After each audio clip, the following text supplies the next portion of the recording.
Welcome to this new business building. I'm Dean Georgette Chapman Phillips. Thanks so much for joining us today as we follow the construction of our brand new Lehigh Business Building. With us today is Professor McKay Price. McKay is an associate professor of finance and the director of the Goodman Center for Real Estate. McKay also headed up the faculty committee that helped us design the building. Welcome, McKay. Thank you, Georgette. Happy to be here. Could you tell us a little bit about how this building will facilitate innovative pedagogy? This building has been designed in such a way so that we have classrooms that will allow for student-teacher interaction in ways that the existing facilities that we have on campus just don't allow. Are there any lessons from the pandemic that we've applied to the design of this building?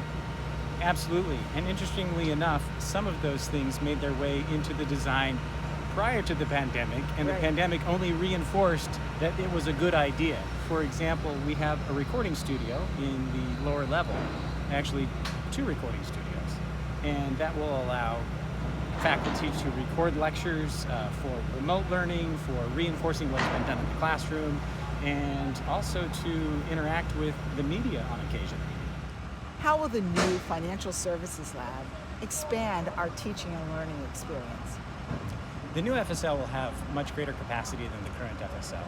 At present, we are limited to the number of students that we can allow to sit in on a financial modeling intensive course is limited by the number of seats in the room.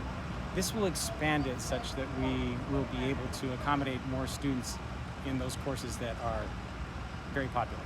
Yes, they are extremely popular. Let's walk down the hall from the FSL and talk about the new data analytics classrooms. How will students benefit from this new configuration?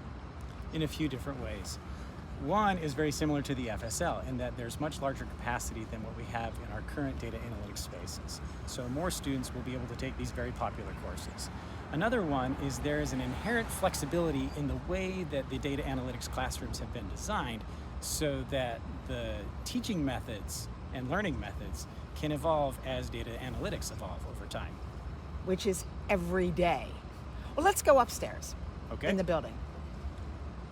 Talk to me about that classroom in the round. How do you think that's going to be used? I think the classroom in the round is going to be fascinating.